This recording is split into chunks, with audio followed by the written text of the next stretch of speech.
All right, it is Tuesday night in Tooney Town, and that can only mean one thing. It is time for the fastest rising pro wrestling live stream podcast on the internet today. It is time for Tooney Talk Wrestling. Folks, my name is Marvin, and I am the Movie Monster, and we are excited to bring you guys another week of fast-paced, non-stop, awesome wrestling action. Hello to everybody out there in the chat right now. See you guys all filling in. See a lot of familiar faces, see some new faces. Always glad to see it, but some familiar faces that I cannot get through this show without are, my panelists. They are very, very important to the integrity of this show, because without them, it would be a much different show. It would be just me umming and ahhing and sounding like Dave Meltzer as I talk into the camera. So, without any further ado, let's get them out here.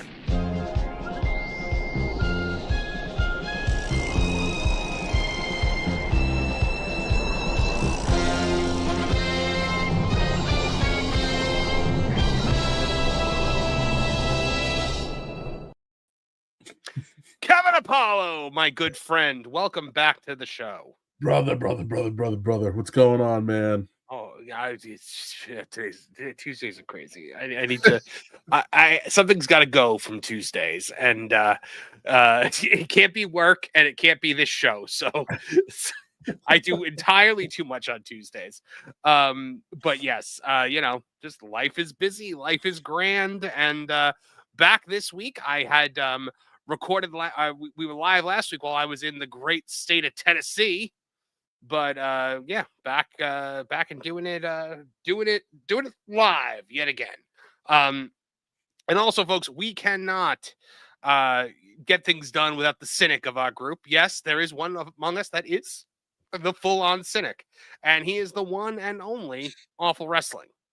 Hello, what's happening, everybody? Your name. Yes, indeed. You're not fighting me on being the cynic of the group. No, not at all. No. But the fact that I bring integrity to the show is ridiculous. Maybe this is not here this week, guys. Unfortunately, that means it looks like I'm going to the cookout this week. Yes.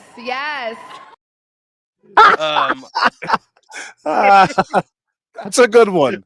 I didn't have that plan.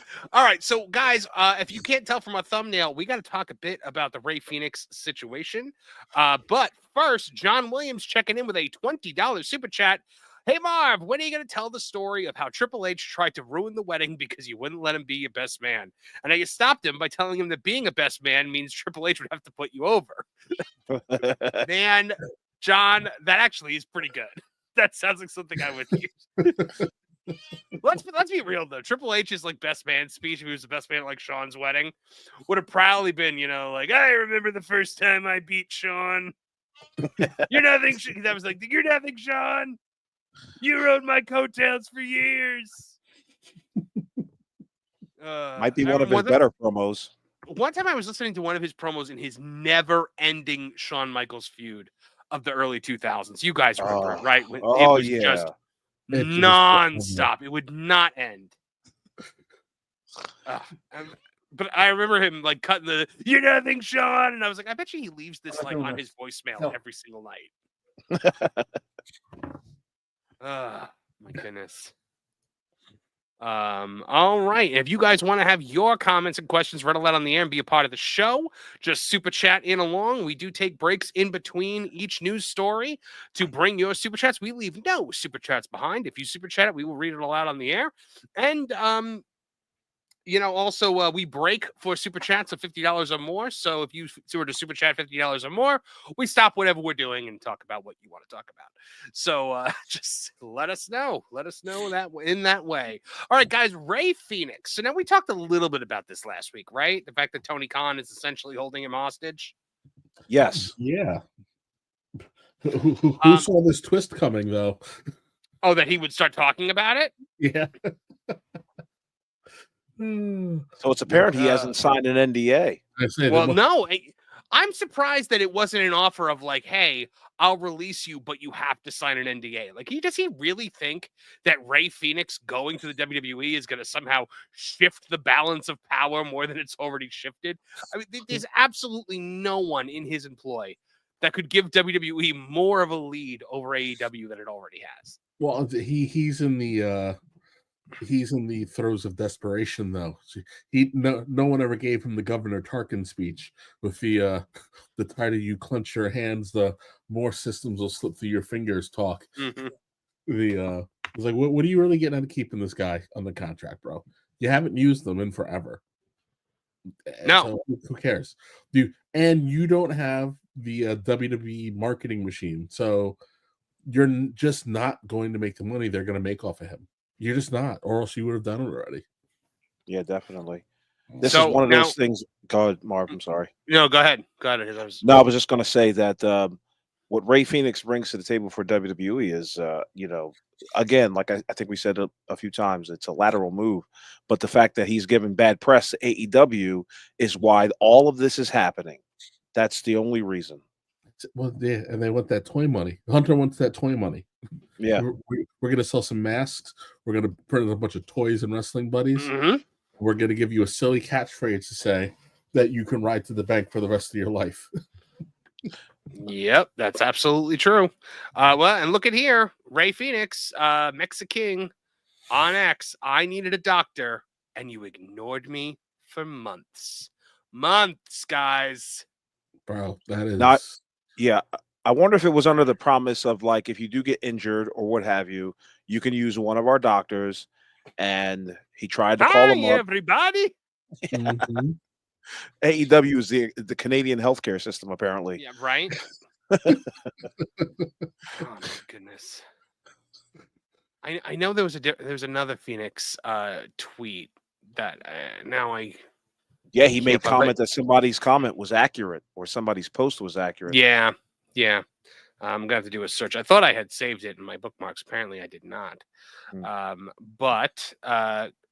Yeah, guys, it wasn't this. Doesn't this go along with what Punk said about the fact that he wasn't able, that he needed a doctor and they wouldn't allow it? Yep. Well, it's how many. We say what you want about Punk, but the guy's been proven right more times than not, especially when it comes to AEW, and it just goes to make you wonder how many other nightmare stories do we have, but they've been NDA'd. They've been NDA'd up to the moon. Yeah, I agree. Awful's book, or they may not have the voice. Awful's book is going to have a lot of tea in it when those NDAs are. So let's look at this, guys. So somebody had posted, Dr. Chris Featherstone, PhD, said, I received information from an AEW source on November 20th regarding the Lucha Brothers status, but did not report it as I was waiting for one of them to begin speaking their minds about the situation. I was told that it was coming. I was also told today that Penta's contract was soon ending with AEW. Rey Fenix did just that, spoke his mind, so here is some intel I received. The alleged excuse that Tony Khan found out about the Lucha Brothers being in talks with WWE is fake news, and the real reason will be revealed. There is a real story behind the situation with Rey Fenix, which is a huge injustice. And it says, expect the Lucha Brothers to go more in depth about their time in AEW when they are free and clear to do so. And when they do, it's gonna be ugly. And then Rey Fenix responded by saying, unfortunately, due to contractual issues, I cannot speak further, but I will have my time. Then he also said, so far, the most accurate comment. Oof. Man's got a story to tell, and he's going to tell it. He does, and he will tell it, He's going to tell it. Yep. It's part and parcel of what AEW. Think about the fact that these guys have more of a conglomeration of people trying to spin a story rather than spin good storytelling on their AEW shows. Mm-hmm. Amazing.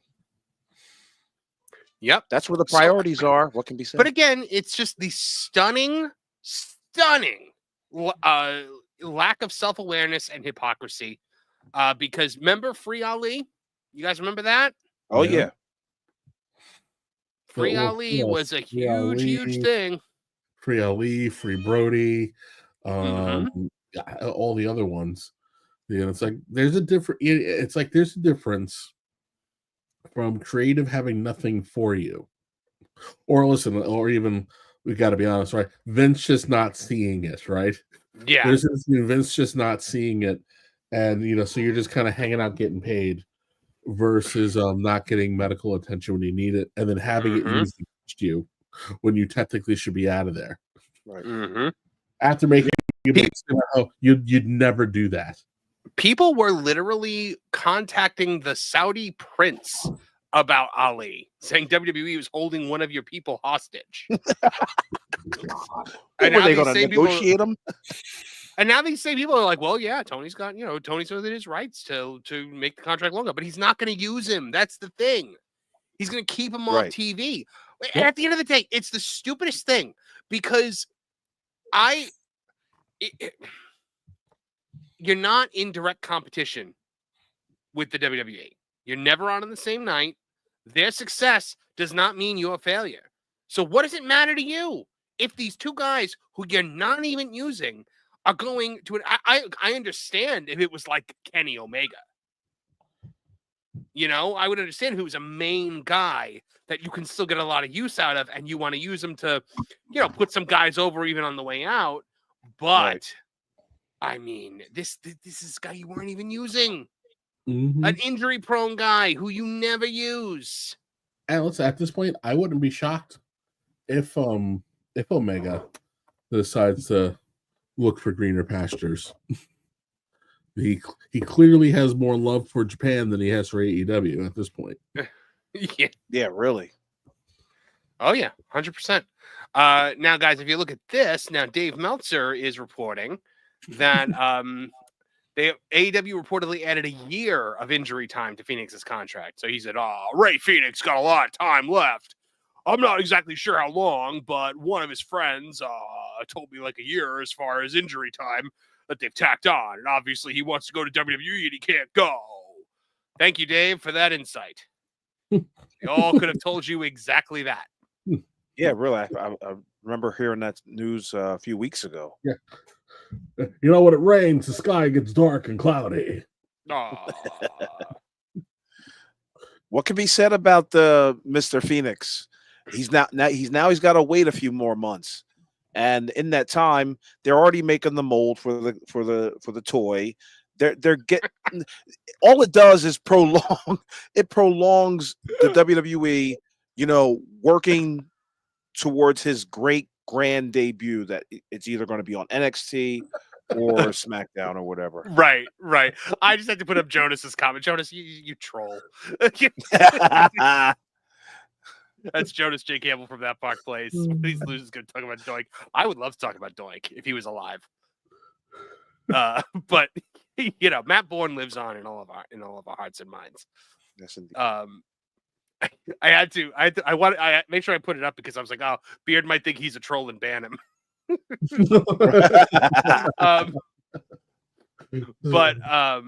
Yes, yeah, no, it's just, and especially how like Penta is gonna go, and Penta is gonna, you know, probably thrive in the WWE because he, you know, he's a credible luchador, and man. Dude, they're gonna throw Penta on TV, right? Have him do a singles run, probably do that, you know, the age-old losing streak, and then he's gonna be pining for a partner, and at that right time, Fenix is gonna be there. Could you imagine if Fenix, like, how am I trying to put this? Like if his contract was about to end, and so Tony starts putting him in like ladder matches every night to try to injure him more. Tear his ACL. He'll be a part of that scaffold match. He puts a hit out on him, and he's like, go out there and teach him what it means. But like nobody in AEW has the upper body strength to actually hurt him. The Young Bucks are trying to light him up, and it's like Montgomery Burns attacking Principal Skinner. Smithers, help me slay this beast. Got a proper thrashing for you. Give you the threshing of your life.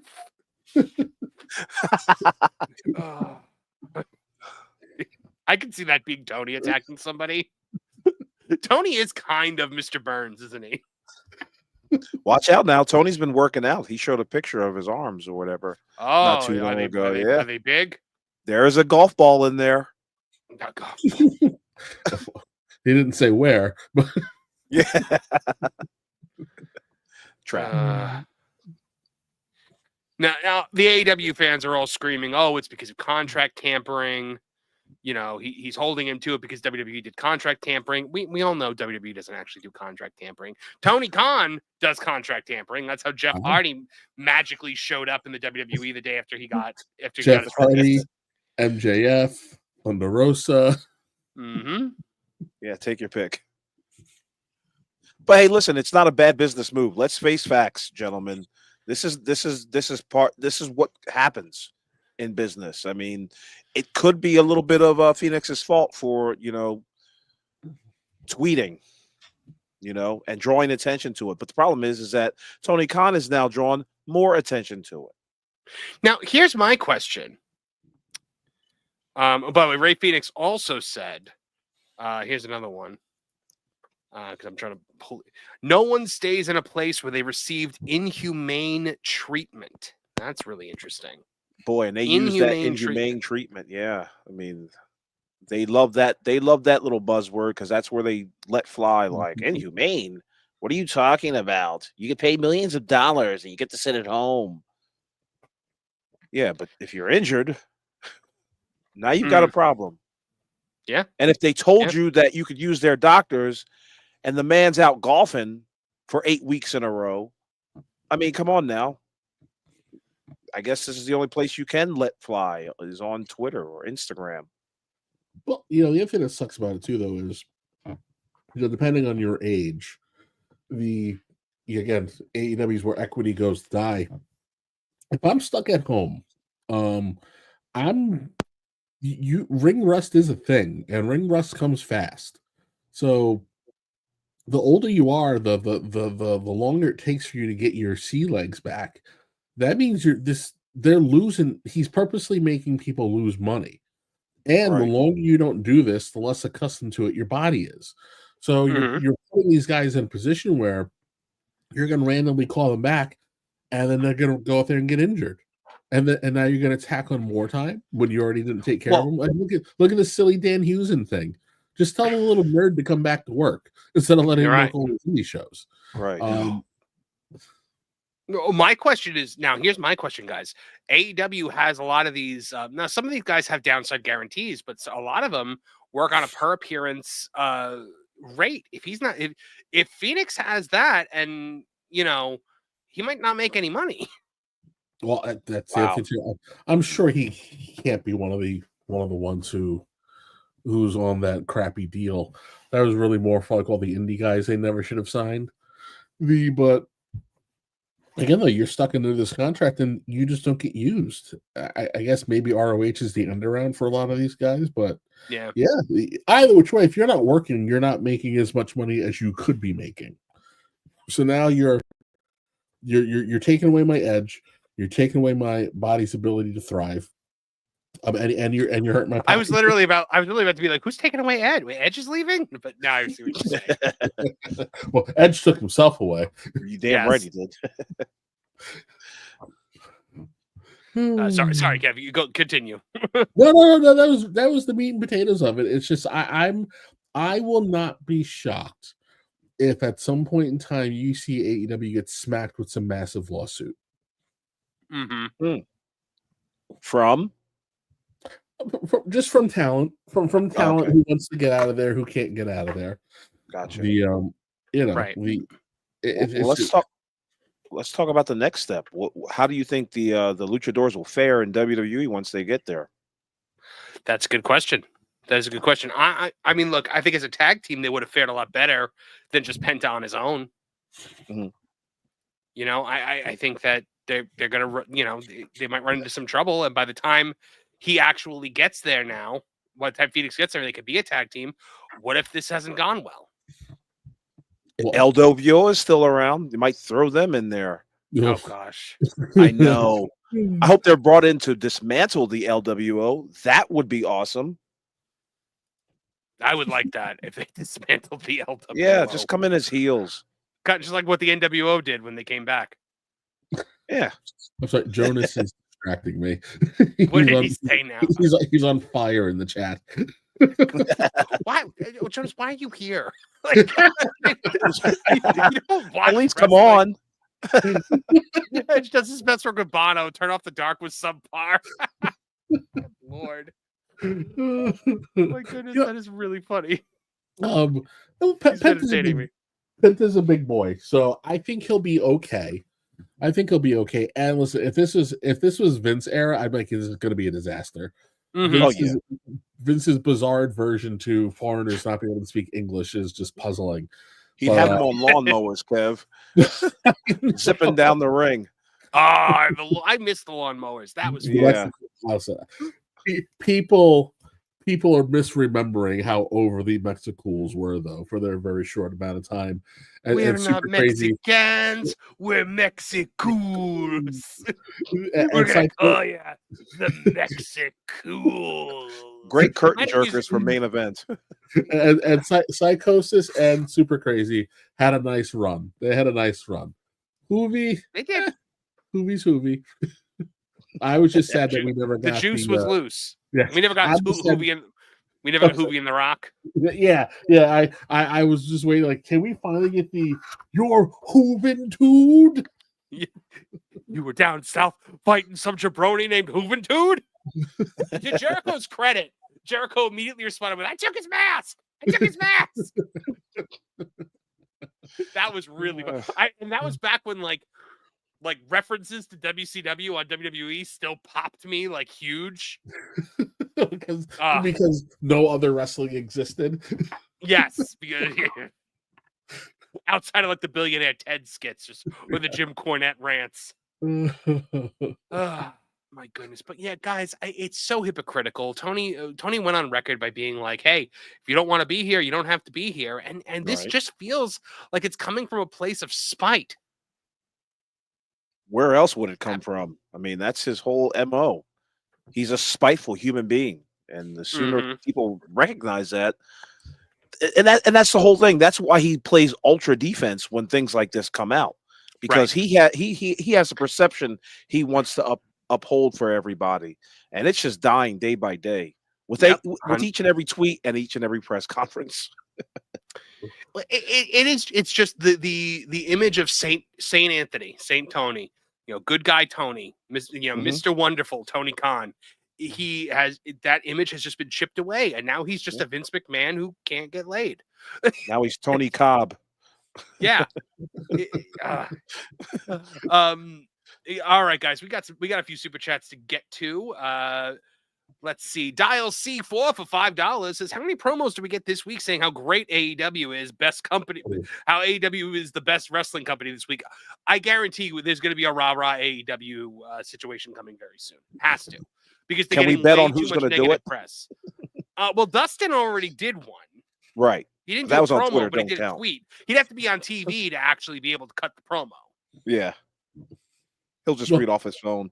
Well, the FTR saved Pockets from drinking more bleach. So I'm sure FTR and Pockets will be in the ring together to give the rah-rah speech under the guise of pushing back against the Death Riders or Raiders. Right. FTR gave more medical attention to Orange Cassidy than Ray Fenix got from the entire doctors at AEW. Miss October 30 for $199. Power to the 199 says I passed my final. Hey, fantastic! Congratulations, Miss October. So I hope this means you're a dental assistant now. So we are very, very happy for you, my friend. Andre Adams for another $20. Thank you very much, my friend. He says, evening, gentlemen. Was curious as to when was the moment each of you personally noticed the wheels falling off of AEW. By the way, Jack Perry built like a pipe cleaner. I love it. I love his roasts. Yeah, guys. Oh, so what do you when was the moment? For me, it didn't take long. I mean, it was the second the Young Bucks were involved. The second Kenny Omega was involved. The second I heard Orange Cassidy was featured so heavily, I was just like, yeah, that's it. I'm done. I was done before they even started. I mean, actually, no, I can't say that because I watched the Dustin and Cody match. Right. And I thought it was fantastic. Yeah. You thought that was going to carry over, but it didn't. Jonas is a maniac. Yes. thought it was gonna carry over. That was what it was gonna be. It was gonna be more old school wrestling, and it wasn't. It just ended up not being that. And yeah. Well, what was the moment for you, Kev? Oh, I didn't even make it past the opening segment of the first episode. Because I figured at best, it was going to be Asylum era TNA, where it was just 5,000 miles an hour of indie botches, but they would be under control. And I didn't even get that. I got, Cirque du Soleil fake crap. And then I officially tapped out when I think Moxley put Omega through the terrible table, and it was like, you can't even do a stunt right. Like, well, why is somebody's aunt's living room coffee table sitting in this arena for this stupid DDT spot? And then it's just been how much worse can it get this week? Oh wait, it got worse. Awful. When was the moment that you had like your Batman like origin with this, where you decided to devote your life to the destruction of one company? Oh God, that was sometime in June. But when I personally noticed the wheels falling off was that time, and a lot of people forget about this. Was that time that MJF and Chris Jericho did that musical number? That's when I knew that's when I knew that it took me. Right. No. Well, see, I gave up on the legless wrestler, but as far as like I see things happening production wise and just creative wise, where it's just like, oh boy, this car is going right off the bridge in a few short months. That and that big ass the power bomb spot that Kenny Omega and the Young Bucks did to the Luchasaurus. And they just fumbled that like crazy too. And I was just like, well, there it is. No rehearsal, no practice. It told me a lot in that short moment of time. Yeah. All right. Moving along. John Williams for $4.99 says WWE did the exact thing with Luke Harper, added injury time too. Yeah, it wasn't right then either. And Miro. It wasn't right then. It was stupid then. And I would give it to the WWE then too. It's dumb. Well, here's what I don't necessarily have an issue with injury time. It's not. They apply to everybody. If you are hurt, you're making up the time. Tony does it discriminately. He has not done this for everybody. That's been there. If you get hurt in the WWE, whether it's 4 months, 6 months, 7 months, they tell you, hey, you're going to make this up. They did the same thing to Rey Mysterio Jr. But wouldn't they? But don't they? But if they're not going to use you, did WWE use Luke Harper during that time? Because if they did, then I understand it. Yeah, he was on what is it? The network shows, which used to be the old syndicated shows.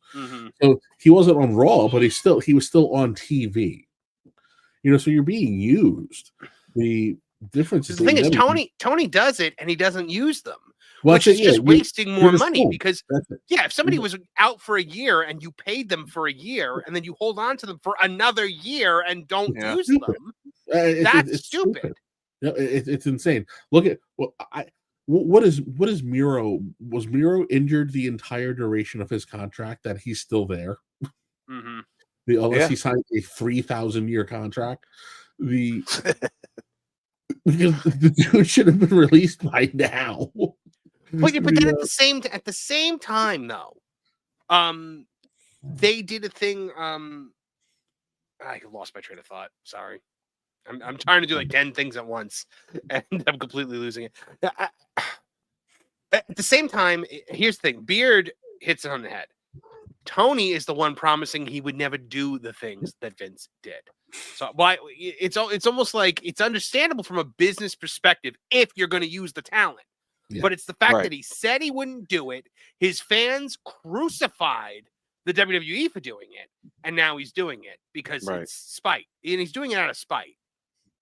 And it Because sucks it's not- because you could use Mm. Ray Fenix for a few things. You could use Of him course as you a could. Mexican commentator for your shows down in, if you're doing Telemundo or whatever the hell kind of station they have down there. But you can use him. You can use him in a managerial role. You can just so many things. But this is Yeah. Tony, and this is spite. Well, So- and I say Nick Khan started letting people go who didn't want to be there Mhm. to save money at the end of the day. Mm-hmm. But you got to remember, like, we went through what almost really from like 2008 to COVID, really 2008 to 2020. There were no mass firings. Spring cleaning was shut down. We didn't see it until that first round of lockdowns. When they didn't know what to do with TV. Mhm. Get out of here. Then they started letting everybody go. It's just a different animal. AEW doesn't have the TV outlets to get people on TV in general. They don't use who they have. What is the point of keeping this guy other than you got butthurt he wanted to leave? Mm-hmm. Yeah, you're 100% right. Jonas J. Campbell from That Park Place checking in for $9.99 says, "You guys don't know anything about wrestling. I bet you guys don't even know who drove Andre the Giant to school." His dear mom. I assumed that it was Tim White. I assumed Tim White's been driving him around since he left the hospital as a baby. Timothy White. Timothy. Then he tried to end it all. That's high comedy. Jonas, it was French playwright and Nobel Prize winner Samuel Beckett. Is that real? Is that true? He's gonna work you into a shoot, brother. Worked into a shoot. He's looking it up right now. I'm telling you. Anna for $5. Tony Khan is constipated Vince, and Ian Nemeth is a baby.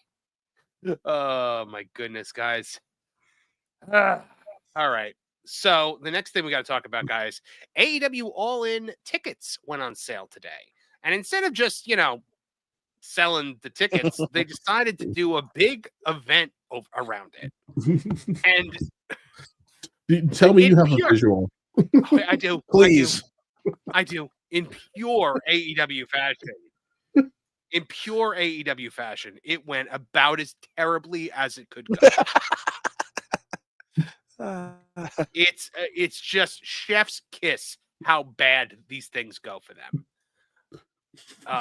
How far the mighty have fallen since their very first press conference all the way back in 2019. All right. So we're outside the stadium here in Texas, the stadium that, by the way, they're expecting to fill for this show. There's Tony Schiavone, and is that Conrad? I think that's Conrad. It's like hey. Hey, it's Conrad Thompson, and you're listening to AEW. That's the best impression ever. I gotta break it out more, but it has to be scripted. Right. I don't think I can riff off the top of my head as Conrad. You're right. Awful, chat me up. All right, so they're gonna turn the camera here and just watch. 8, 7, 6, 5, 4, 3, 2, 1. There they are. It's Dirty Mike and the Boys. It's a band of homeless people. The counting to 10 thing. They're not counting down. They're counting the number of people that are there. This is your big ticket sale event? This is a PTA meeting.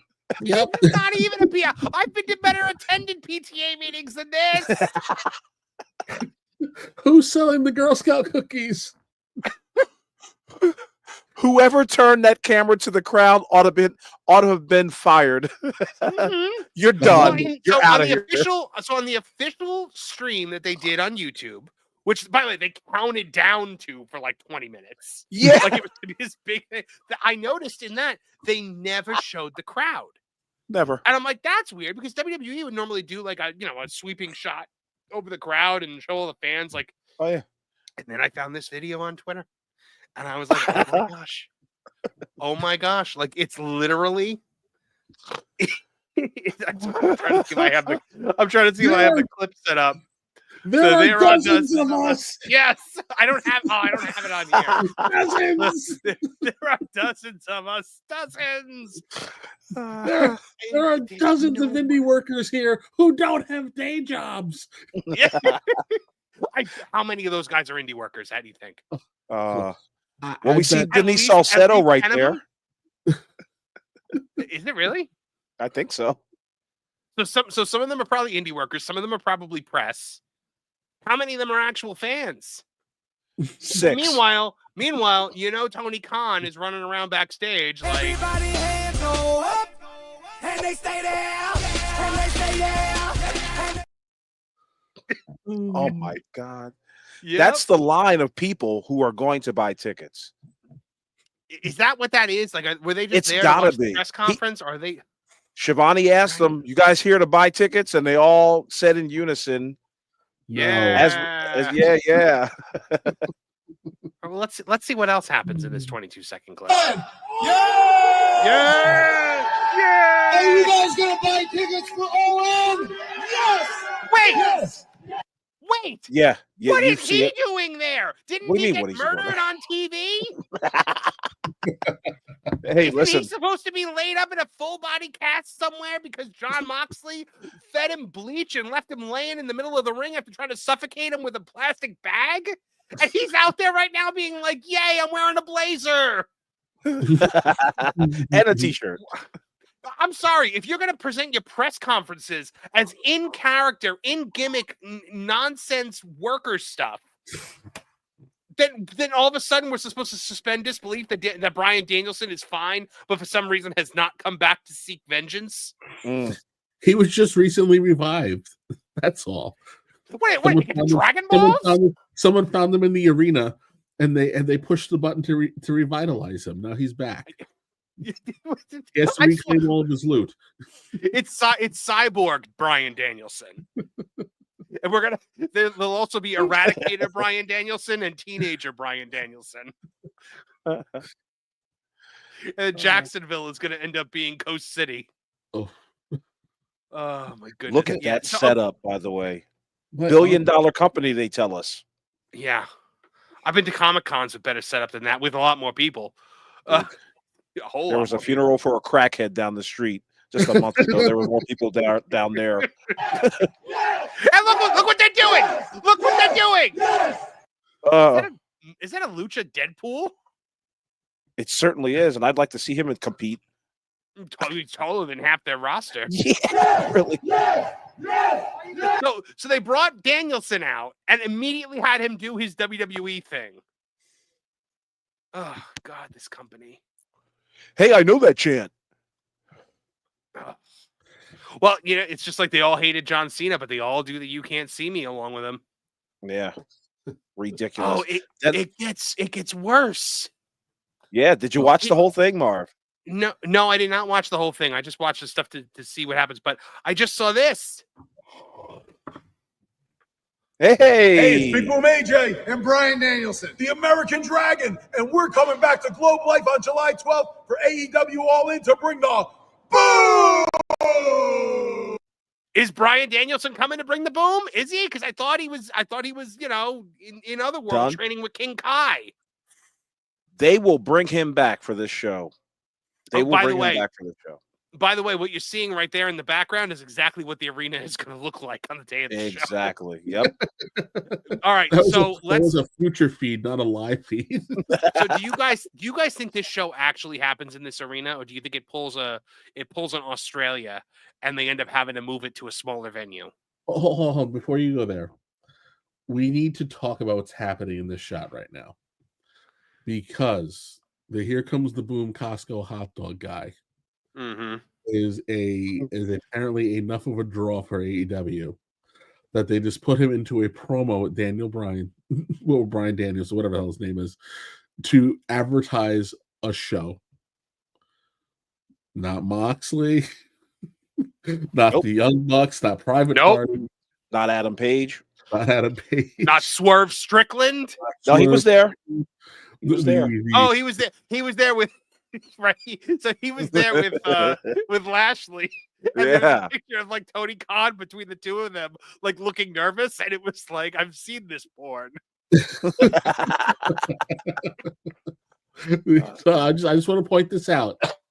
The Costco hot dog guy is a big enough draw that he got flown to Texas to sell tickets for the show. Not any of their main eventers. And was not used on the last pay-per-view, but was used on the pre-show and had the only match anybody watched. Yes. Dude. I can't believe so few people were there. I mean, you'd think for this WrestleMania type event, like when WWE did that whole, remember when they did that WrestleMania kickoff event in in Philadelphia with like when they brought out Cody and they brought out Roman and they brought like when he decided who he was going to face. Oh yeah, they brought out Seth. Like that place I think was that was packed. Las Vegas. Yeah, yeah. Vegas. Yeah, they filled the entire bottom of an arena, and then the AEW was like, there's nobody at the top. Like, well, look at this, guys. There was 12 people there. Yeah. Nobody at the bottom or the top.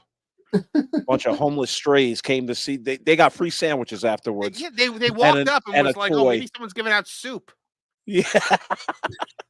That was a Special Olympics bus looking for lunch. Yeah, exactly. Good Lord. Good Lord. I could not believe it that they actually let this air on the internet. This is supposed to be your big show. This is the show that you claim set a record as the most attended wrestling show of all time, period. Yeah, to answer your question, though, it's going to an arena. It's not going to. It'll sell 15 to 16,000 tickets, and that's when they'll say, "Hey, everybody, come to whatever NBA arena and redeem your ticket there." That's exactly what they're going to do.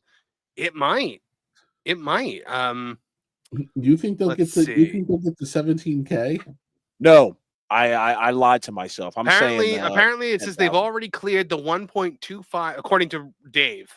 They've already cleared the 1.25 million mark in ticket sales for All In Texas.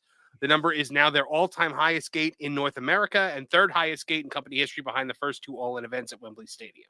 You see how that goes, Marv? This is why I say that they're not profitable. Because if they were profitable, we'd have an exact amount of dollars that they made. Right. It's not profitable. It's impossible. That's why these stats came out so quickly. You see what I'm saying? Like this was to deflect from that whole like, well, where's the money? Let's see the money. Well, guess what? We were the top selling stadium show, blah, blah, blah. And it won't mean a damn because by the time, when's this thing start? In July or August? Whenever this thing starts, it's going to be terrible. $1 million gate? That's fantastic. That was the value of the tickets that were distributed. I believe they've sold quite a lot of tickets. I don't think they're going to sell enough to fill that stadium.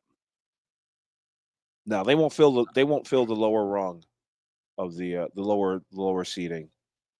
Yeah. And how do you set up that arena anyway? Or how do you set up that stadium?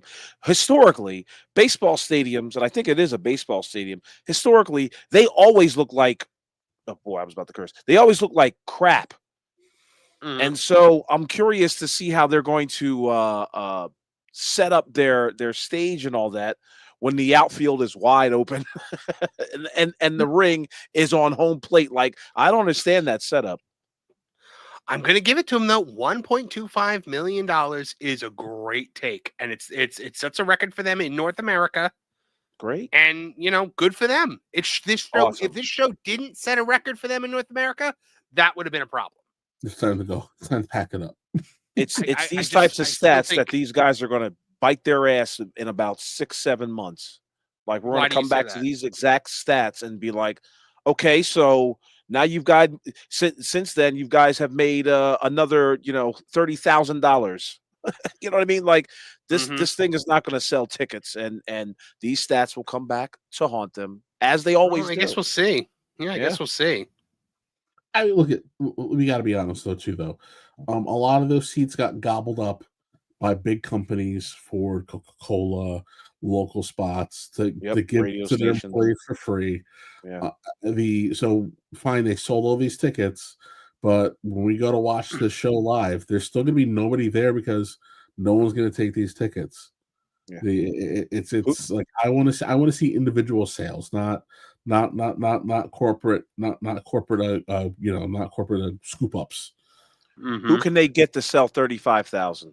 Who on their roster could bring in that type of pull to that stadium show come next year? When is the show? In July, I believe. In July. If I'm Tony, I'm telling Samoa Joe, Edge, Lashley, MVP. I guess we have to pretend that the Soy Cowboy is something. And MJF to all get back to work and get this figured out. And then everybody else is just secondary. And maybe a returning Omega versus someone worthwhile. I don't know who, but you're going to have to write Godfather levels of storytelling. And we know he can. Yeah. Well, and that's the thing that a lot of people have said. They're like, oh, he's got to give up the book. He's got to give up the book. That's never going to happen. But we're going to talk about that later because we're going to go through Awful's 2025 wrestling predictions. But first, we've got a few more super chats to get to.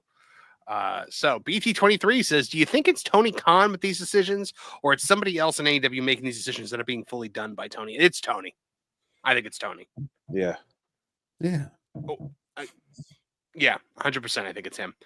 George Captive for $10 says, Kevin made an interesting point about ring rust. Even AEW's top talents are only working 1 or 2 days a week. Could Kevin explain what this does to the talent physically and mentally? Kev, go ahead. Yeah, there is a reason why the old school schedule existed, other than that you had to work to get paid. The more you do it, the faster you master your craft, and really the faster your body kind of builds up the resistance to the ring.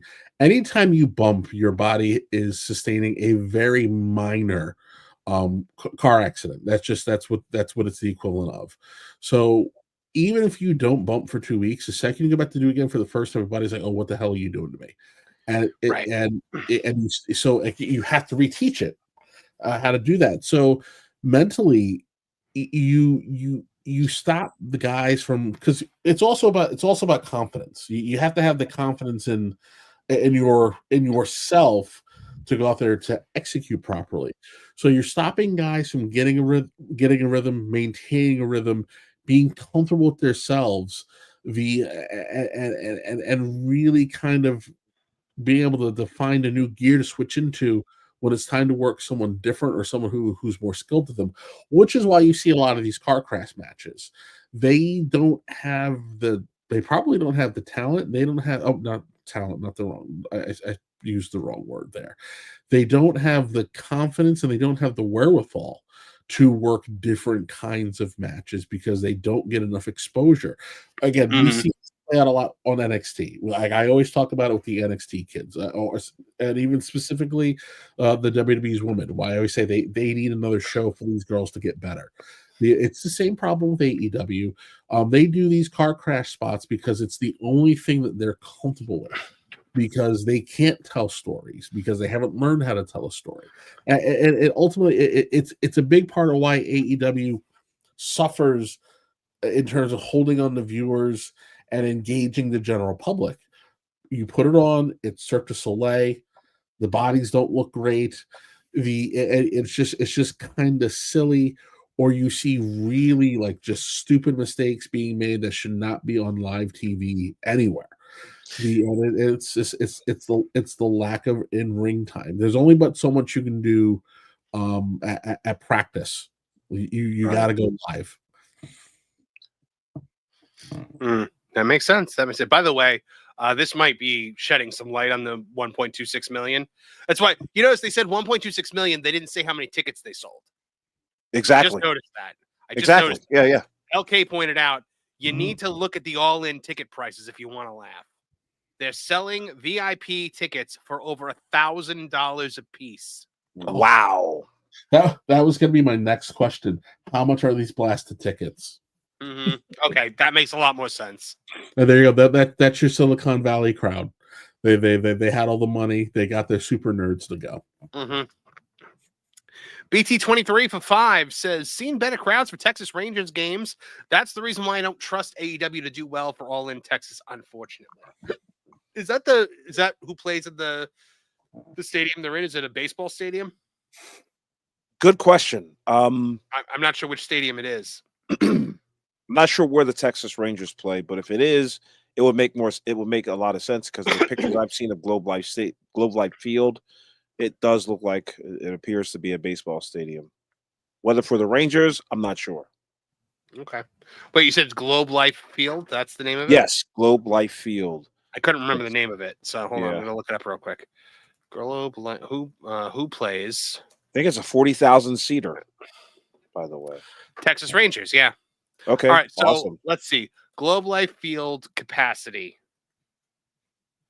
I'll say for concerts because that's probably Okay. 40,300 people it'll hold for a There you concert. have it. It's not They're even not half getting of anywhere what they near that. claimed. Yeah, no. Right. But we'll see. I mean, they couldn't do Arthur Ashe Stadium, so they had to go to an arena. I think that's a 20,000 seater. So what's that? And that was last year. John Williams for $4.99. Dave Meltzer, we're gonna have what is it, blank in your car. It will happen again. I don't know what.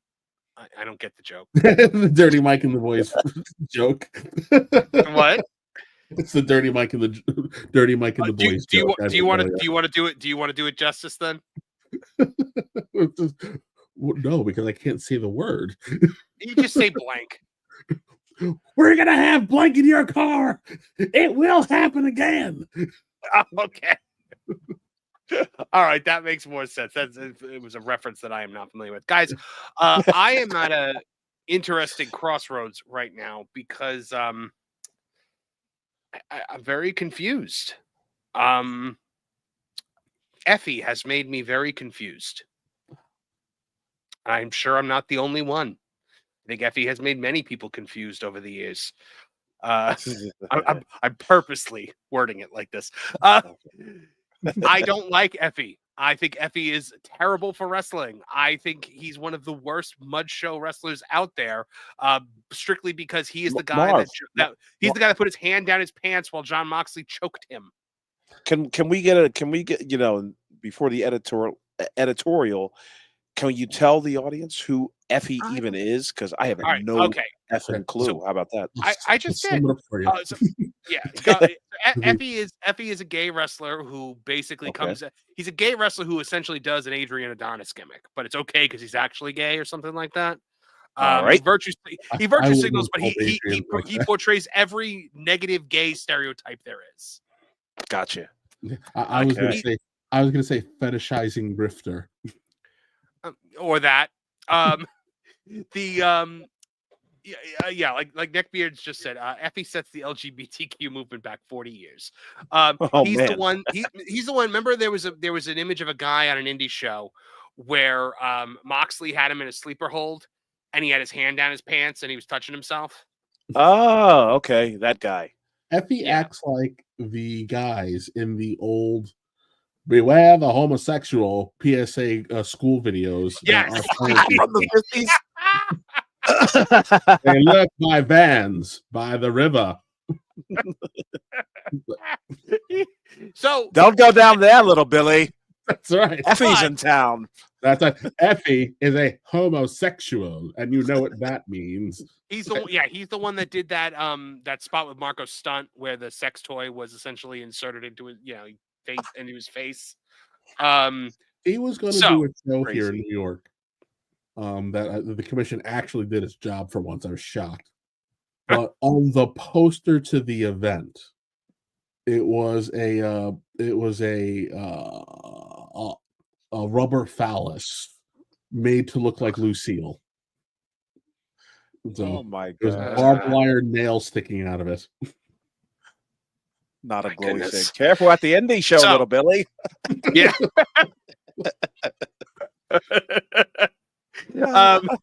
Okay, so but when Tony Khan pulled Ricky Starks off of GCW, well, that's a direct slap in the face to Effy, and apparently it was because of Effy. And now Effy is firing back at Tony Khan. This is where I get confused because I'm like, I don't like you, but like you're saying things that I agree with. Because, broken clock. Right. Yeah, he goes, the statement I made that seemingly was what pissed him off was about his dad paying him to stay away. And I think those words were appointed. And to clarify, I would like to say that I don't think that Tony Khan has ever been the best person that interviewed for a job, and that's why he got it. I would say that's a based comment. I think he's been giving a lot of positions in companies his father owns. I think he's been given a lot of fluff, PR positions. I do not think he was ever the best technical person for any of the jobs that he has listed. I think the first time he ever actually did any real work was firing CM Punk, and that is why it was so emotionally exhausting for him. Wow. I like that last line. Yeah. It makes a lot of sense. Well, I mean, we all saw when he came out there and he acted like, like he had to sit down because it was, Yeah. and Chicago destroyed him, and then he went in the back and reportedly cried. Ugh. I fear for my life. Mm-hmm. The first time I ever feared for my life at a I've been going to wrestling shows since I was like 14. Like I know I do like the high pitched Tony voice on headlines, but that's actually what he sounds like.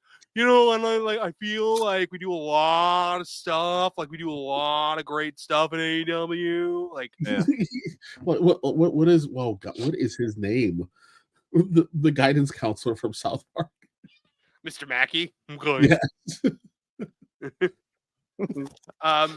But yeah, I mean, now what are the odds that the Effy, Tony Khan, GCW, Ricky Stark situation is a work? Why would it be a work? I could see it being a work. With Effy, where's the money? I don't know, man. I could see it being a work. But then again, maybe not because WWE Twitter money. Or how about this? Do you think it's because Tony Khan doesn't like that GCW worked with WWE around WrestleMania? Yeah. Goes back to spite. Well, that's it. And that's one specific relationship that got that thing to happen. But yeah, I wouldn't be shocked. Tony is a petulant child. So here's the other thing with this Tony Khan GCW situation. Now, Tony Khan screws over GCW. I copied and pasted this and sent it to a friend from somebody else. I don't remember where it was originally from, but these are not my words. Tony Khan screws over GCW by pulling Starks off their shows / programs with Cardona because of Effy's comments, and then runs Hammerstein next to them. I don't know if that means so. Effy threw a fit because he said Tony stole Hammerstein from him. I think GCW ran Hammerstein like once a year. So I don't really think you can claim, especially a building like the Hammerstein, you can't say they stole anything. Effy then replaces Starks against Cardona in GCW and destroys Tony Khan again. Tony Khan then books Matt Cardona for his Hammerstein show to face Jericho while still refusing to book Ricky Starks, who storyline-wise actually makes sense as the opponent with the Big Bill connection. And Cardona's just okay with screwing GCW over and watering their Hammerstein show down even worse. So now what... I couldn't find this information. Are they running Hammerstein around the same time that GCW is running Hammerstein? I'm not sure. I'm looking this up because Hammerstein. Let's see. Game Changer Wrestling presents The People versus GCW. That is going to be January 19th, 2025 at 8 p.m. in the Hammerstein Ballroom. Now let's see AEW Hammerstein Ballroom. That's in December. January. That was January 19th, and then this one is let's see, Ticketmaster. I thought it was like the 28th, 29th, and 30th or some mess like that. No, the 28th they're in Orlando doing the pay-per-view, aren't they? World's End? Yeah, World's End. I thought that was like the last day of the year. That's in Orlando. That's on the 28th. Gotcha. Okay, they're running on the 22nd. They're running the Hammerstein. Oh, gotcha. So it's a month away from the GCW show. I don't know. I don't think that. I mean, that is kind of disastrous, but Right. not see so it. much in New York City, because the people who are going to go, they're going to go to everything anyway. Right. So it's not like it's not like either of these brands are trying to pull in soccer moms and kids, working class families. You're just pulling in a bunch of unwashed cretins who don't have any actual expenses. They're But going what to if have anything else to do. what if excuse me? What if AEW stinks out the joint? Does that bode well for GCW when they come into town? Like, No, wrestling last time we was here was crap. It'll probably help GCW actually. I have to jump ahead to a super chat out of order here, guys, because Sure. it has to do with this situation, and I think I want to give credit where credit's due. Joseph J. Alexander for $2 says, and now Willie Mack is pulled from GCW as well. I just looked this up. That is apparently real. Willie What did Mack he is say or do? So he's in ROH. Isn't he? Oh God, right. The forgotten promotion. I thought he's in AEW. I don't know. Hold on. Let's look. Ronnie Mack's black? In another chapter of the AEW and GCW saga, a rumor emerged earlier this week that AEW pulled wrestler Willie Mack, who is under contract to AEW, from his weekend GCW dates per Fightful Select. At the time the report emerged, GCW and owner Brett Lauderdale were under the impression Mack was pulled over Effy's recent comments. Additionally, Fightful Select also reports that GCW was told that AR Fox was advised not to appear on camera while visiting GCW this weekend. Fightful later reported that numerous individuals in AEW denied pulling Mack from the dates. However, another anonymous source claimed that Mack was encouraged by AEW Talent Relations not to take the GCW bookings. Dave Meltzer also reported on the topic on today's Wrestling Observer Radio. Meltzer reported that GCW was initially called up by Mack, who said that he was pulled from the show by AEW over the Effy comments. Lauderdale later called AEW Sanjay Dutt, who works in talent relations, and asked him if that was true. Dutt reportedly denied the allegation. Okay. So Mack called GCW, said AEW has pulled me from the show. Brett Lauderdale then calls Sanjay Dutt, and Sanjay Dutt says, no, that's not true. So Lauderdale then reportedly called up Mack for clarification, and Mack said he wasn't actually pulled, but AEW's Christopher Daniels allegedly made it clear to Mack that he shouldn't go to this weekend's GCW events. So they didn't actually pull him, but they were like, it would behoove you not to appear on this show. So, so at the moment, Tony can still babyface himself because Tony's getting pushback on this stuff. He's babyfacing himself while at the same time being able to deny that Mack was pulled from the shows. But Meltzer also reported that Mack called AEW and asked if it was a problem if he went to the events. It said that ACW gave Mack permission to go. It's unknown if Mack was pressured or not, or decided not to work the shows on his own. Or maybe he just doesn't want to work these shows and is looking for an out. And he's like, hey, this is a thing that's actually going on. People would believe this. How about AEW just stop letting everybody work whatever show they want? How about that? I agree. I mean, look, wasn't there a situation where Moxley hurt himself on an indie show like more than once? Well, listen, learn the lessons from old school TNA. You know, AJ, Daniel, everybody was here in New Jersey every weekend, you know, working Jersey All Pro, to the point that when TNA rolled into town, they couldn't sell a single ticket because I can see everybody who's going to be in your show cheaper in 2 days anyway. Yeah, but so, Kev, do you remember the hissy fit that happened in the Smart Mark community when TNA pulled its talent from ROH? I remember that. Yep. That's actually officially when the internet turned on TNA. Yeah. Even I was like, well, I get it. TNA kind of looted. TNA did loot the locker room. They did. But they were still letting the guys wrestle for ROH, so I think everybody kind of was okay with it.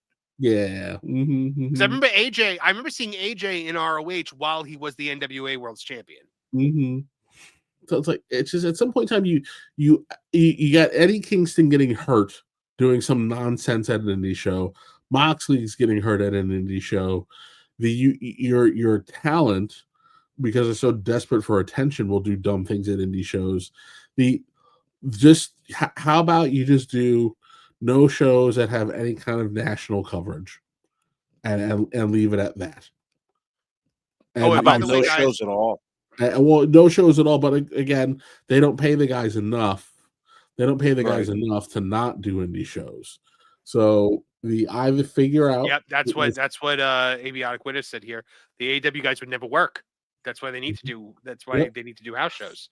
So at the end of the day, you shrink down your stupid roster to a manageable size so that you can pay everybody a wage, and then you figure out how to run more. There's no reason AEW isn't doing house shows other than the fact that they can't draw flies to poop. Well, it's one thing to let Danhausen and Willie Mack and Ricky Starks work indie shows because you're not using them on TV anyway. It's another thing to let John Moxley do it. But also at the end of the day, Tony Khan is incapable, and I'm not sure if it's just personally incapable or contractually incapable of telling John Moxley what to do. John Moxley does whatever the heck John Moxley wants to do. Yeah.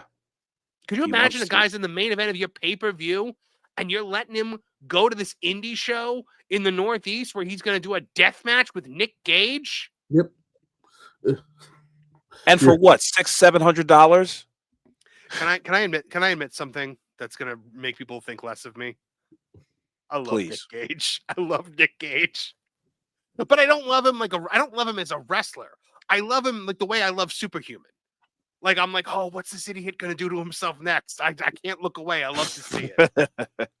Like if they marketed him as anything but a pro wrestler, I'd be the biggest Nick Gage fan on the planet. Like if they were just like idiot that hurts himself, I'd be like, oh, I'm in. They've already got that in Darby Allin.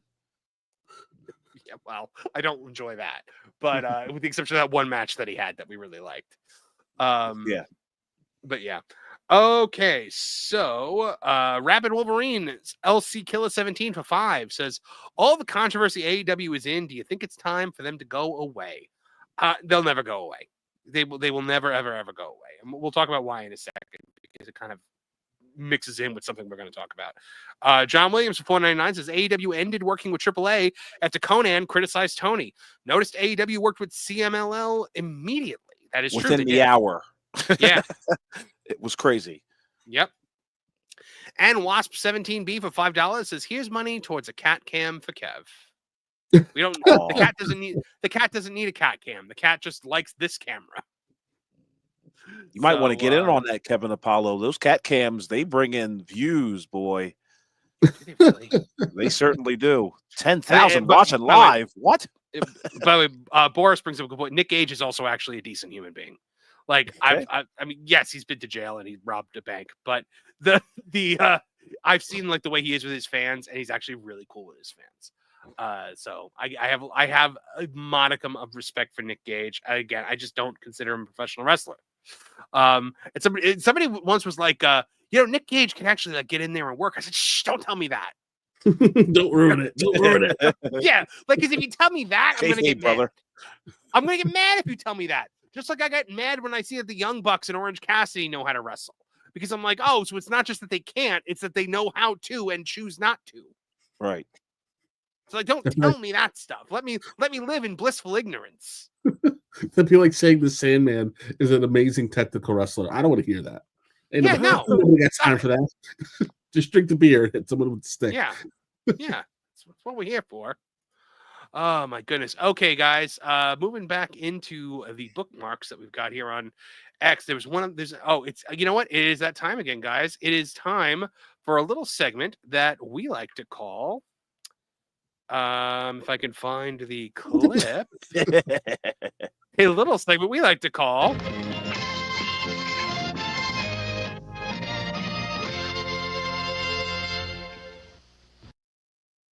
This week on That's Dave for you, Dave decides to talk about what would happen. Somebody said WCW would have never went out of business if was running it. Did anybody see my reply to Neckbeard? It's literally right here, and I want to.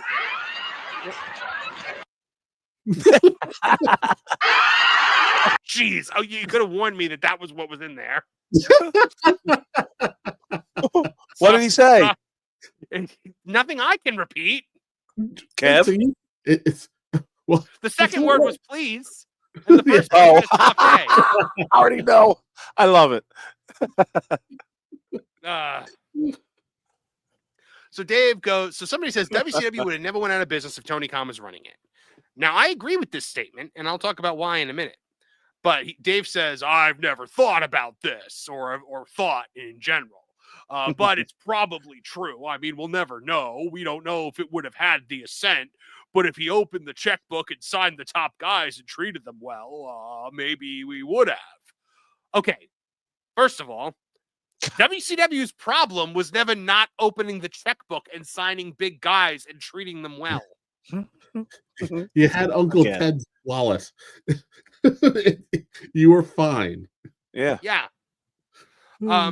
It's the last problem they had. And look, at the end of the day, WCW mistreated a lot of guys. Not the top guys. Hogan, Hall, and Nash lived very charmed lives. Flair, they mistreated Flair. But he could copy NJPW as well. Yeah, because they're just the healthiest company in the world right now. They got who you take from on this idiot. Yeah. Yeah. And because that's Dave. That's Dave's other great love is NJPW. And maybe more than just one angle because he'd study. For sure, they'd never have had the 2000 descent. We're seeing it right now. They're literally having the 2000 descent right now. Ratings plummeted. Attendance plummeted. That was the 2000 descent. We're seeing it right now. But the horrible creative. The difference is that there were bean counters involved who were like, we're not going to continue losing money on this. There you have it. Oh, but maybe he'd have never lost Austin and pushed him and more aggressively pursued Dwayne. Too many factors we don't know. Can you stop calling him Dwayne? I understand maybe like when you're talking about movies, calling him Dwayne. When you're talking about wrestling, call him The Rock. That's who he is. It's as douche chilling as people who say the Fed or the E. Stop it. The dub. The dub. Ugh. What makes us think that Tony Khan would have had the keen eye of creativity to see somebody like Austin and shoot him to the moon? Or same thing with Dwayne Johnson, The Rock. Now you're doing it. Yeah, I know. Terrible. Oh my goodness. Why would he even entertain this tweet? That's the biggest thing. It's just like, what's going on? I never thought about this. Why should you? If Tony Khan was taken over for WCW, the company would have never even gotten to the NWO stage. I was trying to see if Uncle Eric had responded to this. Oh and man, I don't know if he did. I didn't see it. He was smart. He saved that shit for the show. Hey Eric, I got something for you. Yeah. Eric turned around and played the Wheezy Jefferson clip. Yeah, probably. Oh my goodness. Well, look, can we? Okay, so I guess what Tony Khan would have been what 20, 17, 17 through 19 when WCW went out of business. WCW only went out of business because it merged. The company merged with another company that didn't want wrestling on its networks anymore. Right. That was it. If Spike TV, right? What was it called? Oh gosh. If TNN, yeah. If TNN had become, what was it, Pop TV for a minute? If they'd gone to the We Got Pop phase a little bit sooner, as they were about to turn into Spike, WCW would have mm-hmm. That's just the meat and potatoes of it. It's you needed a network like that to come along just a year sooner. USA would have never taken them because all they really wanted was Raw back. But even WCW's last show had a sold out beach.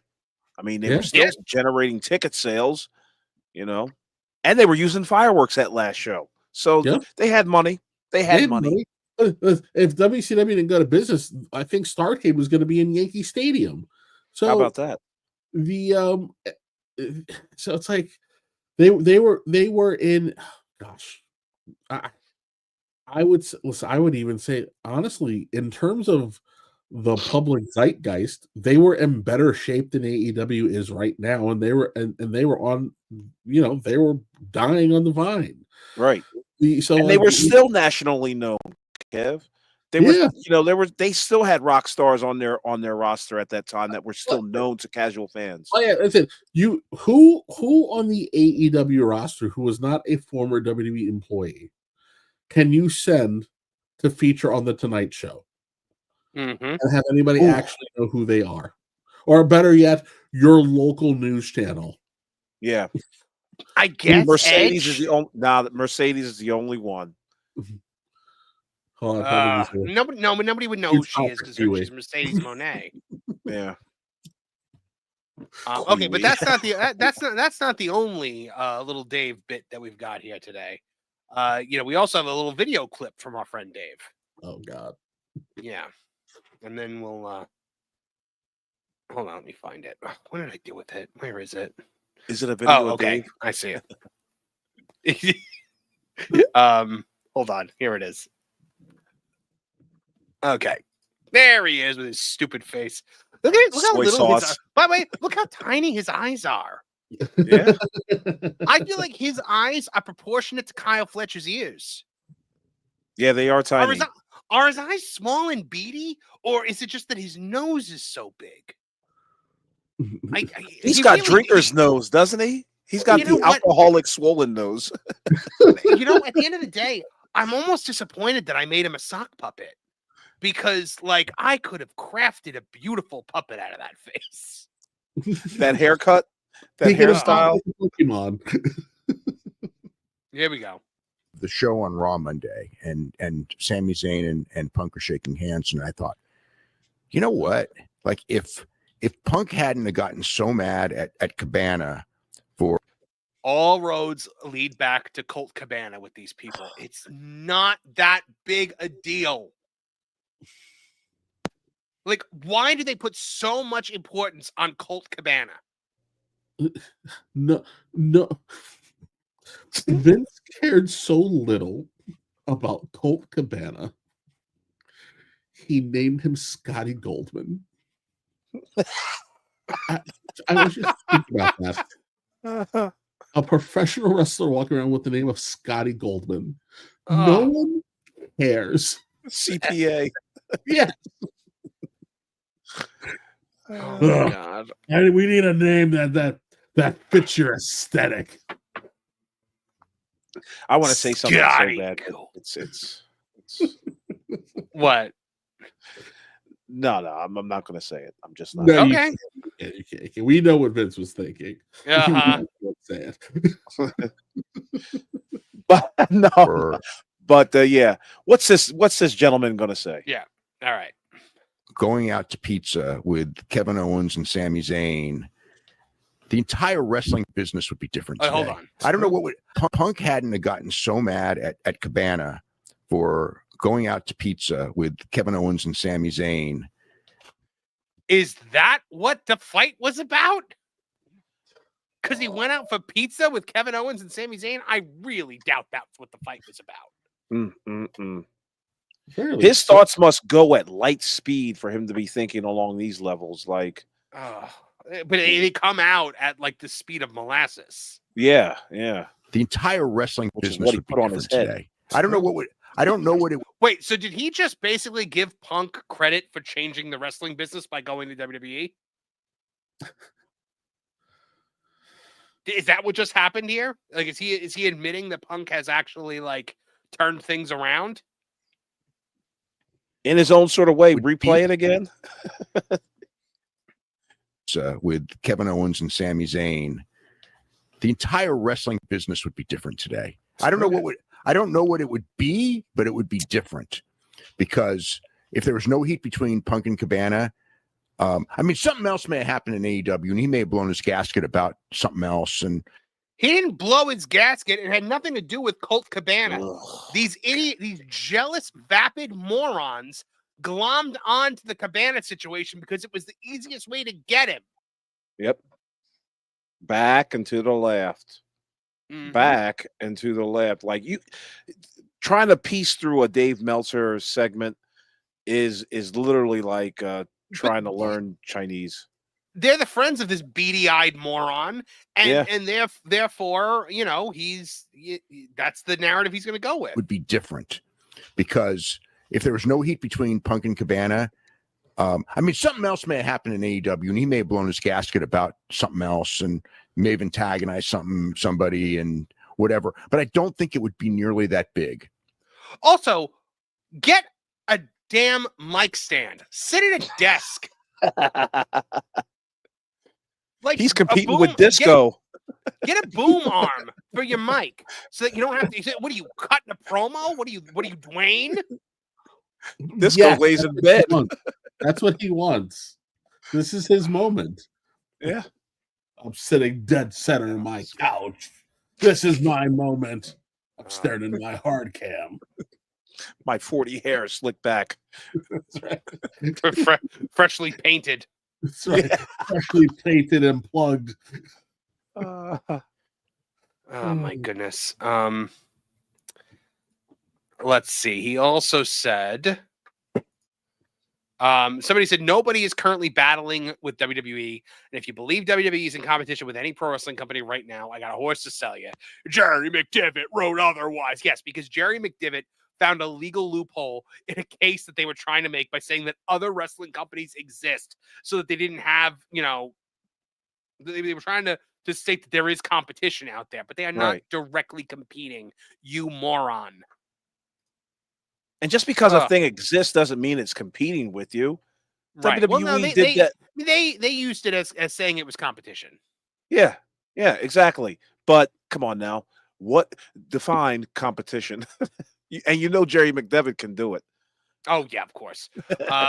Network versus cable, so there's no real comparison. Every time anyone tries to compare, every time NXT, CW in more homes. But by the way, why do you write like a cave? Oh, the CW in more homes. Dave like AEW. Dave no like WWE. What are you, Brock Lesnar? Like what are you, a Neanderthal? Like he writes like he's a dragging Hulk. your knuckles for 2 seconds. What? He writes like he's a Hulk. Yeah, like you have the blue check mark, Dave. You're allowed to go beyond the limit. Like you're not trying to. I always thought maybe he was trying to conserve characters, but he's got the check mark. But for those who want to argue it, it's a silly one. It's 205,000, 0.153 based on total universe, 0.37 TBS universe to 201,000. Stop. Right. He's still going on with this ridiculous demo thing, even though he himself said just recently, but back before it was his talking point, that it's viewers, not one demo, that matter in ratings. And the second that tweet didn't benefit him, he went to another tweet and said, no, it actually is about the demo, so they can run that line for the next 5 years. Right. Like I've always said, Dave is not writing for today, folks. He's writing for when, like, 100 years from now, and some kid in dystopian landscape picks up one of the Wrestling Observers and reads about how great AEW was. Well, and here he also is. Dave Meltzer has hailed Nathan Frazier's effortless display at NXT Deadline, but feels he would likely fare better in AEW than on WWE's main roster. The thing with him is there's a lot of guys that are really good. It's like Will Ospreay, because he's got to mention Will Ospreay every 5 seconds. I love Will Ospreay. Will Ospreay makes me spray. When he was young, there's a lot of guys that work with that style, but he's better. With Nathan Frazier, it's the speed. He's one of the fastest guys we've seen in North America. You watch like Wes Lee and Javon Evans, who are great acrobatic wrestlers, and then Nathan Frazier comes in, and you're just like, oh God, he's different. It's going to be hard. I'm amazed at oh my gosh. It's going to be hard because main roster is a different animal. When I was watching him, I thought he's a guy who would have probably been better off financially had he gone to AEW. Why? No one would watch him. He has a chance to actually become a star here. He speaks the truth, though. He speaks the truth because he said he would be better off financially, and he probably would be. Not if he That's becomes, about not it, if though. not if he moves merch, if he gets over in WWE. True. Vince ain't running the show anymore. I don't know that he's going to do great on the main roster, but in AEW, that speed would get him a good contract, if nothing else. Yeah, because Tony would give him probably a big money contract sight on, with no proven track record. Yeah. I don't know if he'd be a top guy in WWE, but I think he'd get a good contract. I think he'll get a good contract on the main roster, but I don't think he's got the same upper mobility. It's like Darby Allin. Darby's got to be in AEW. If he was in WWE, he'd be nothing. Well, finally, you say something that I agree with, Dave. Mm. What Darby kind of Allin speed are would we be- talking about, by the way? You get some good stuff, let me tell you. Well, and guys, that's Dave for you.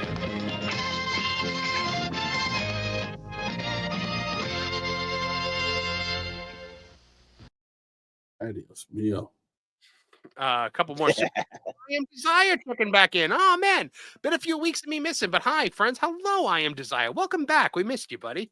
Brandon Getty for $2 says the trick and Oba Femi promo was a fire must watch. Man, that sounds good. Probably gonna have to try to catch that. Very quickly, I'm sorry, go ahead, Desire. No, I'm Desire for $9.99. Thank you very much. Says Marvin, I said it on Discord, but I've been getting called Bully Ray. Yesterday I was in Philly and I had a Dudley Boys shirt. Bully is my favorite talent. And do you think AEW can ever be fixed? Well, first of all, congratulations on being compared to Bubba Ray Dudley, because especially in Philadelphia, that's Right. like them. That's basically like being compared to Ben Franklin in Philadelphia. And making it out alive. Mm-hmm. Do you think AEW can ever be fixed? No, because the problem is Tony Khan, and that's not a problem that can be fixed. Interesting. Yeah. I'm gonna actually try now. Awful. What were you about to say? Oh yeah, did you guys see that awesome segment with the New Day last night? Yes. The heat.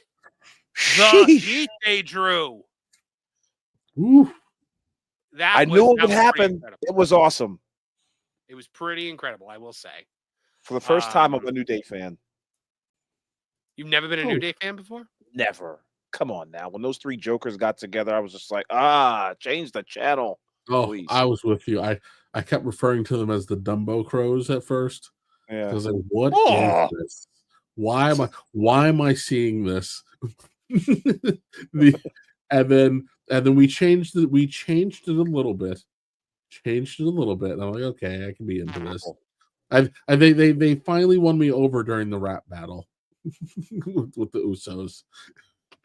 I liked them when they were heels. I liked them when they were originally heels, and then I was like fine when they were faces. But yeah, they got Dominic Mysterio heat. Like it was bad. Yeah. But it was great. I mean, that's what they wanted. They got it, and that's how you do it. Simple. In 1 week.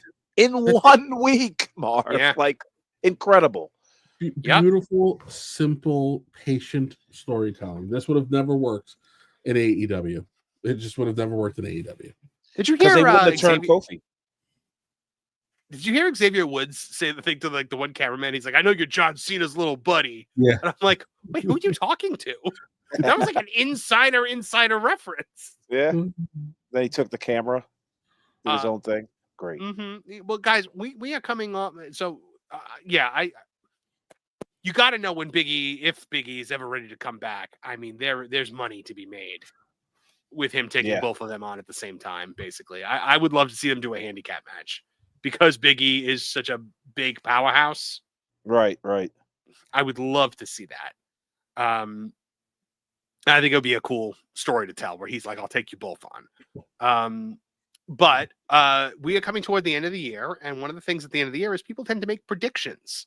And I want to go through a little thing that I saw: the Awful Wrestling 2025 predictions for AEW. Yay! Yes. So Awful. I'm going to let you explain yourself. Number 10, Dave Meltzer will appear on an AEW broadcast. Justify. Oh yeah, I see it happening. I personally believe that they're gonna use him for some sort of video package in which, how they have, like, they might have a Conrad Thompson or a Jim Ross show up there, and they're looking at you with their dead eyes, telling you how great AEW is. I think Dave Meltzer is going to do the same thing. If not that, he's going to be in the audience, and they're going to give him the little chyron, Dave Meltzer, Wrestling Observer newsletter. But that's my prediction. We will see him on AEW television. I think that's a solid prediction. Kev, what do you think? Yeah. I agree. I concur. Number 9, Dynamite won't hit 900,000 viewers the whole year. Ever again. Ever again. Now, last year, Awful, you correctly predicted that Dynamite would not hit 1 million viewers within the calendar year of 2024. This year, they won't touch 900K. You said it's an easy prediction, yes, but if every AEW fan matched their own energy watching the show as they defend it, they could get close. Yeah. So no Milliversary happening again this year. Shout out, but why Alyssa for that awesome creative slogan for that. But yeah, I wrote I wanted to say he certainly did, and it was awesome. Check that out, please. But yeah. I wanted to say 700,000, but I got a little cold feet, so I was just like, let's go with 900,000. I'll say it for you. They will not hit 700,000 at all. I think 800 would have been a safer bet, but we'll see. Number 8, Samantha Irvin will be an AEW talent. Isn't it obvious how Tony takes former WWE talent? Look for her to be linked with the flippy wooden spoon Ricochet as a motivator of some sort. Awful. You really think that's going to happen, huh? Yeah, he's going to go on a losing streak. I'm specifying this one. He's going to go on a losing streak. Isn't he already? Yeah, exactly. Precisely. See you in 4 weeks. But he's going to go on a losing streak. And they're going to be in the back. He's going to have his head low. One of the cameramen are going to showcase him crying or whatever. And then Samantha Irving is going to show her booty on television. And it'll be like, buck up, buddy. Buck up, honey. And then she'll come out week after week after week on Collision or Shockwave, whatever new show he may try to dribble out. But yeah, she's coming to AEW. Don't be fooled by what that might happen before the end of the year. You might actually be wrong on this one. It might be a 2024 thing that happens. Right. True. Number 7. Dynamite will run on a Monday. Justify. Like I said, Monday's going to be wide open. I had to clarify. It's not going to be a series of shows that they're going to run on Monday. I do believe that they will test their market with one show at least next year on cable on Monday. I don't think so because people are still going to watch Raw live, I think. But they could happen. I could see them doing it. I think it's going to be a call from above, Marv. I think it's going to be a WBD call. They're going to be like, let's give it a shot. Number 6, NJPW will drop Tony as a partner. You think they're going to just finally get fed up? Yeah, I think so. With no other proof other than the past of how we've seen them. I mean, wasn't it NJPW that said, yeah, we're not paying for half of Arthur Ashe Stadium. F you. Beat it. And it's going to be one thing after another. Of course, like everything bubbles in the bottom and rises up to the top. We're going to hear some nonsense going on with that partnership. Okay. Number 5, AEW will do a scaffold match. Thank you guys for inspiring me on this one. I thought this was interesting. Yeah, go ahead. Yeah, we talked about it. I believe it was on last week's show. No one's going to touch a scaffold match, but I do believe Tony Khan will do it because he's got the clowns in there who will look back at one of these Starcades or what have you, Night of the Skywalkers, and we're like, wouldn't it be so cool if we could do that too? And I believe that person will be Darby Allin because he's an idiot and he's going to fight for it, and Tony's going to approve it. Like he said, go ahead, Dobbs, pitch it. Yeah. Number 4, All In Texas will sell less than 25,000 tickets. Well, we saw it happen today during their press conference. I mean, my goodness, 15 of those folks were already there. So, number 3, this is a bold prediction. Collision will be canceled. I don't think that's going to happen, but yeah, it's happening. I didn't think Rampage was going to be your top 3 is where I feel like you start to fall apart. Yeah. I had to stick my neck out on some things. You know, not everyone could be easy, but I do believe that Collision's going to be the one that's canceled. And for obvious they still haven't reasons, announced. They still haven't announced that Rampage is canceled. no, they're not going to. They're just going to let it die a death. It's just going to go away, and they're never going to. What are you talking Yep. about? Rampage? We never had a show called Rampage. Yeah, exactly. The bones of Rampage left there to die in the desert.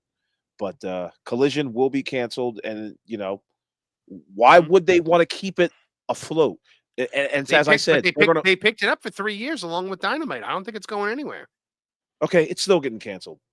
How about that? I just believe that they're going to have all hands on deck with Tony Khan trying to run Dynamite because their ratings are going to go. If Collision gets canceled in 2025, you can host an episode of Tooney Talk Wrestling. Yes, I'll make that one for you. Why can't I host now? I'd love to know the reasons. Because I'm a control freak and nobody gets to gotcha. host. What? Oh, well, yeah, that's because Dis has years and years and years of podcasting experience. And you have a microphone that rebels against you. All right, touche. Fair enough. Get yourself a Shure microphone and then we'll talk. Oh boy. Number 2, Tony Khan will give up the book. No. Justified, because that's never happening. He's going to walk into work one day, wherever his office is, and there's going to be 3 people in that room. One of them is going to be David Zaslav, and they're going to be like, listen, man, we don't know really what's going on in here, but something's got to change. And we're hearing from your fellows that, listen, you don't know how to write anything. So what we're going to do is we're going to bring in a fellow, or we're going to tell you, listen, we don't want you to be in any sort of control of the week-to-week booking. Sure, you can have the final say. You can have, you can be like, yeah, I don't like that idea, yay or nay. But other than that, you get your measly paws off the book.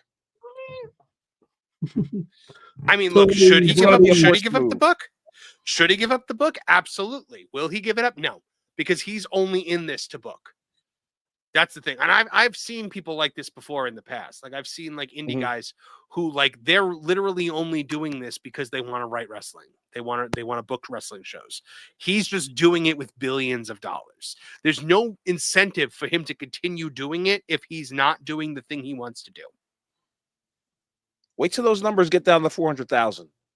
I honestly don't think that WBD is ever good. Look, you act like WBD is a smart company. Warner Brothers is the dumbest company that's ever existed. It was. Now it's fighting for survival with a guy with the worst case of buyer's remorse the planet has ever seen. Yeah, well, that's also kind of true. All right. Number 1, Jeff Jarrett will become the head booker. Justify that one. Who else? Who else could do it? I've heard a lot of people say Bryan Danielson. No one else is ever going to have to do it because he's not going to give it up. Well, we're going to see. I believe he's going to be forced to give up the book, and if he gives up the book, it's going to be to Jeff Jarrett. That's why it's when Jarrett initially came in. I thought that they were. I thought that Jarrett would have been at least on a committee by now. Head of a booking committee. I have said it. I've said it before, and I'll say it again.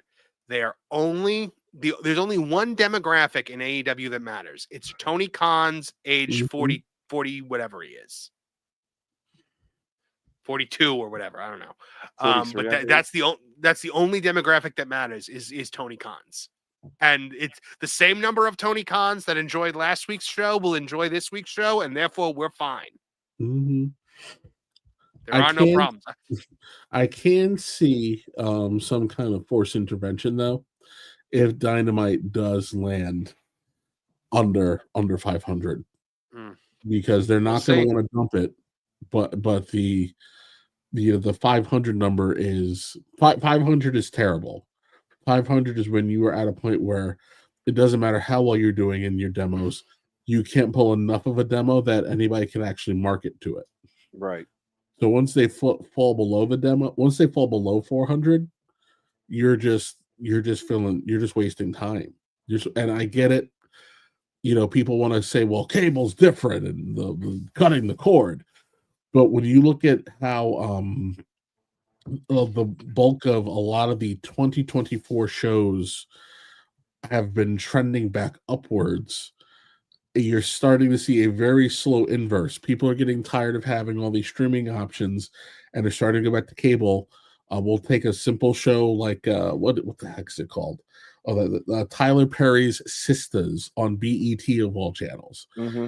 Increased its viewership by over 20% this year alone. So that means there is a shift back to cable. So they can't hide they can't hide it in the cutting the cord excuse much longer. Yes, DVR has changed things. Yes, streaming has changed things, but they need viewers, and actually, even more importantly, I would say they need a live crowd more. The live crowd, you watch these AEW shows, that crowd is so dead and so disinterested, and it hits you over the head like a frying pan when you're watching it on TV.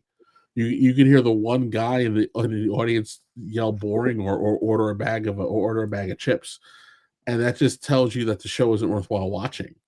So they've got to get their live crowd under control, and until they can do that, they're not going to get the viewership under control. And if they can get the viewership under control, there's a lot of money on the table, especially if they can't land UFC. AEW will be the only sports on TNT and TBS. That's not going to fly for them. Hell no, you can't put that on posters. You can't put that next to in marketing packages and all like that. Like AEW, and what is AEW again? There's no NBA, there's no NHL, there's no golf, for crying out loud. You might as well put bowling on. Right. But I do have an exclusive prediction. Okay, I'll say it here. I would like to hear it. I believe AEW is going to go through a logo change. I believe the style of their logoing is going to be changed, and I think that's going to be another call from up high. Like, yeah, we want to separate ourselves from this crappy logo and try to at least supplant something new. Well, then you're going to have to change your logo too. I know, but I like my logo. Brendan White for £199 sterling, that's proper money, says Frazier was in AEW and they bottled. Seth trained. So I guess he was trained by Seth. I guess so, yeah. I didn't know he was in AEW, so we would have never have known. But he was in the freezer the whole time. Probably. All right, guys, ready for our New Jack promo of the week before we end? Indeed. All right. This one is not a Smoky Mountain Wrestling promo, I don't believe. Beard gave it to me and said to me, don't watch it. Don't watch it beforehand. That's never a good sign. This is also not a good sign. Views expressed on the following documentary are those of the guest. They do not necessarily represent the position of Boston Wrestling Sports, the MWF, or our offices. In Army font, no less. Oh, fantastic. We are so demonetized.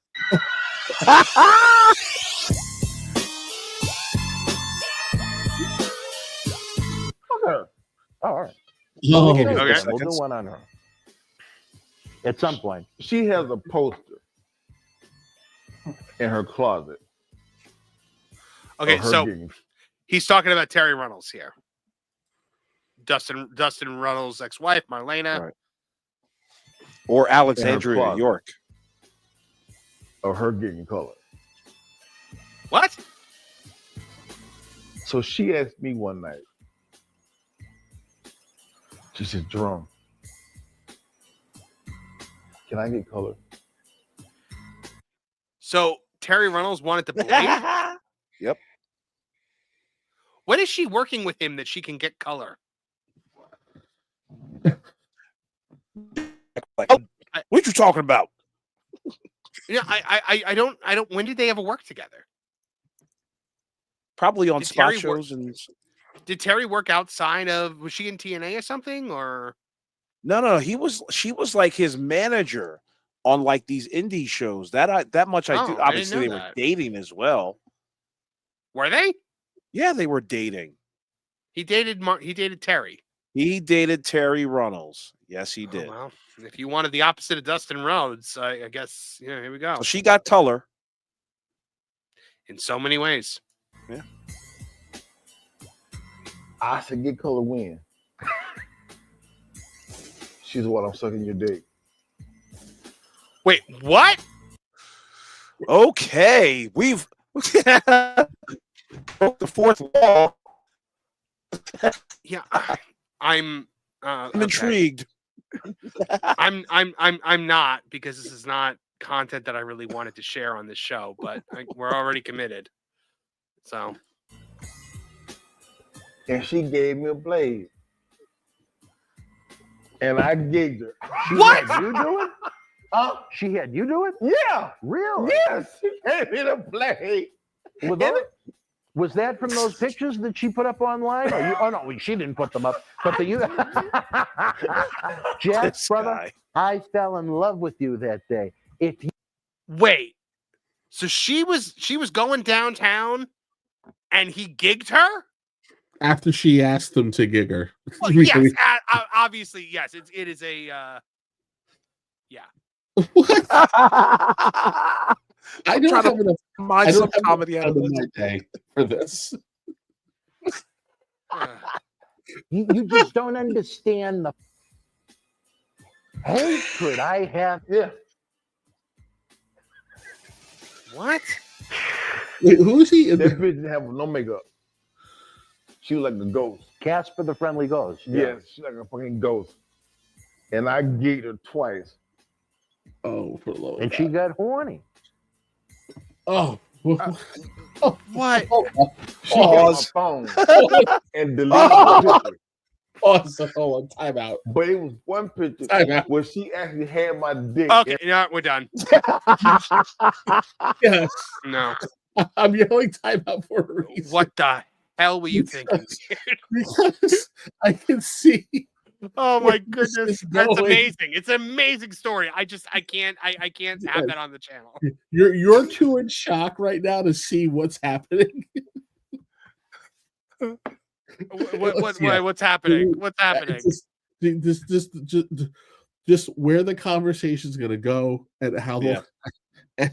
and how the script he's gonna get. It's not. Listen, it's going to be. Oh, It's going to be. It's going to be poetry. It's going to be comedic poetry, but for this show, it's Where in Weimar? Yeah, we need a new opening. We need a Tooney Town After Dark to play this one. you know what? Hit I that feel comment, like sometimes you have to go up to the line to learn where the line is. I think tonight we found the line, which I don't think it's a bad thing that we found it. But I'm just glad we found it, and now we Shout know. out Neckbeards. Awesome. I love it, Neckbeards. I love you so much. No, look, Neckbeards is gonna get. I feel like he's gonna feel guilty about this. No, I think it's really funny. I think it's really funny. Yes. You found something brilliant. But as a matter of fact, Yes. I really think we should watch this. We just watch it on Patreon. Yeah, for Yeah. real. Because we got to real, know we the might- ending of this one. Yeah. We may have to watch this whole shoot on Patreon. Oh, my goodness. Beard, can you send me the link? Yeah, please. Oh yeah. I can put it Oh in the man, guys. Well, all right. I think that's the note that we have to end on this week, because we have to end the show for 10 o'clock. Kevin and I have got to go watch Skeleton Crew and then join the crew over at the Pro Show to review the episodes. So Heard it was good. I like the first two episodes. We'll see how long they can hold it out. By the way, no, we don't have the Monet Mag this week because Dis isn't here. And Dis is the one that gets the Monet Mag together. So next week, I promise we will have the Monet Mag, but without Dis, I have no Monet Mag. So I won't lie about it. Yeah, I know. Shout out to Dis as well. Yeah. Yeah. And look, at the end of the day, if we had known that Dis wasn't going to be here, we would have made effort to get the Monet Mag. But you know, it was an emergency kind of cockfighting in situation. Nicaragua. He's okay. He's okay Yeah. now. but like, you know, he's no. It was, you know, an emergency situation, so we weren't able to actually get it. So, all right, guys. Kevin Apollo, tell the good folks where they can find out more about you. Well, I guess first, shout out to Lisa. Nice to see you back. Hope your husband's doing better. I'm glad she's back. Awesome. We'll see. I guess what's December 28th, Santa Slam 3 Winter Breakout live from the Haverstraw Community Center. I'll send you the poster so you can post it. I guess when we're all together next week. Other than that, I'll see you on the or poster. Saturday, because we are going to be doing Saturday night for Saturday night's main event, so I could post it. Oh yeah. I will. Oh really? Okay. I'll jump in there. I guess. And you were just saying we'll be on the pro show, yeah. And then we'll see you guys on a Thursday. Awful Wrestling. Where can folks find out more about you? Yeah, man, you can check me out on AEW FUL Wrestling on X, and I want to thank the many people who followed me over the last couple of days. I don't know if you're bots or not, but thank you, and I appreciate it. Thank you for having me on the show, Marv, and thank you, Kev, for thank you for being a part of it. Me not feel lonely out here. Thank you for being a part of it, guys. Check back with us Saturday night. We're going to be bringing you Saturday night's main event live. Then we'll be back again next Tuesday. As far as the Headlock headlines go, it's currently in production. I've started filming, and then once I get all the different parts filmed, because there's actually more characters in this one than there normally are. So I will, So this is a big one. It involves a lot of heavy editing. So I'm hoping to have it up by the end of the week on Patreon, and then for the rest of you guys sometime next week on YouTube. So thank you for your patience, and we'll see it soon. Check out Tooney Talk TV. That's going to be coming on Thursday night at 8 p.m. Kev will be there. I'll be there. Trish will be there, and all your cartoon pals will all be there. And check out That Park Place. Also, for all the pop culture news, that should be fun. Well, thanks again for joining us, guys, this and every week. From all of us here at the Tooney Town channels, I'm Marvin the Movie Monster. Get out of here! Now, Betty the Platypus, feel the wrath of my thank you-inator! Thank you, you piece of trash. Thank you. Thank you. Thank you! Oh, I suppose you want me to say thank you. Well, you know what? Saying thank you is like jobbing. Thank you! I got a little message. Thank you. Ooh, yeah. Oh, thank you! Oh, thank you! Thank you! Thank you! Thank you! Thank you! Thanks? For what? Hi-ho from all of us here at Tooney Town. Thank you! And viewers like you. Thank you.